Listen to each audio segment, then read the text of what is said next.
Okay, so I'm now ready to change the wiring, tidy up the wiring on the on these solar panel.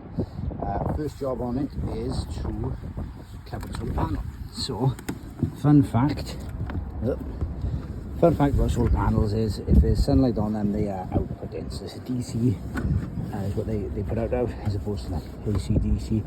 So this is a direct current. This is constant. So the only way to turn these off is to cover them up so there's no power getting them. There are sorts of ways you can do it. So if you already put a switch between the panels, like a breaker between the panels and the battery controller. But I don't have one of those, so that now should have turned off the panel, which means I can now start disconnecting stuff. That's the plan. And this video really is not an instructional, it's probably more cry for help. I have tried several times to try and get someone with electrical knowledge and experience to look at the boat. Have been unsuccessful, so I've done some research myself, and now I'm going to put this video up here. So all you top end boat electricians that scour YouTube to sort of take apart people's videos, help me out, because I am doing my best. So yeah, I'm open to thinking if you're happy to travel down and see me, then here you go. I've clearly got work for you to be done.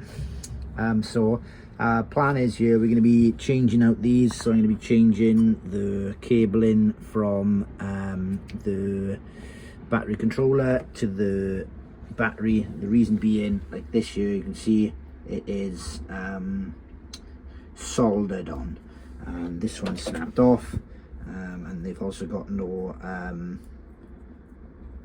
spring in them, so it's just pretty grim by all accounts. So I've covered the solar panel, as I've already seen. I'm about to replace the wire like for like. What I am going to do is I'm going to put a a 20 amp fuse on the positive cable between there and the charger. There isn't one at the moment, but everyone on the internet seems to say that I guess it's general sort of consensus that you want to fuse the positive. So I'm not really sure how much well, I'm fusing it for the cable, so I'm going to be using 12 gauge, so I'll be putting a 20 amp fuse in for 12 gauge. Although the fuse holder, like, so this is the 12 gauge I've got, and the fuse holders that I've bought are actually a smaller gauge wire again. Couldn't tell you why, because I don't know, but I'm going to make it all go together on the theory that this is the same kind of size cabling as is already there. So at least I'm sort of doing that and fusing the system. So how bad can it possibly be? It's not like I can burn all these bolts down around me. Right, okay, from the previous scene, yeah, I figured out, I just picked up the wrong ones. So that's 16 gauge, which won't go with the 12 gauge, because this has got a 13 to 15 amp rating. These are the 12 gauge ones, so that's going to be fine, because I can use the same fuse throughout. I'm not going to cause a weakness where the joint is. That's it really. So plan now is to take a bit more off the end of each of these. So I can put the charger. Good.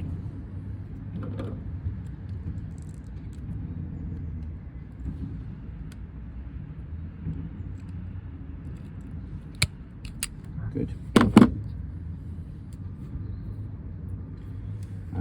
So plan now is I'm going to use these so there's a shrink wrap with a solder in it.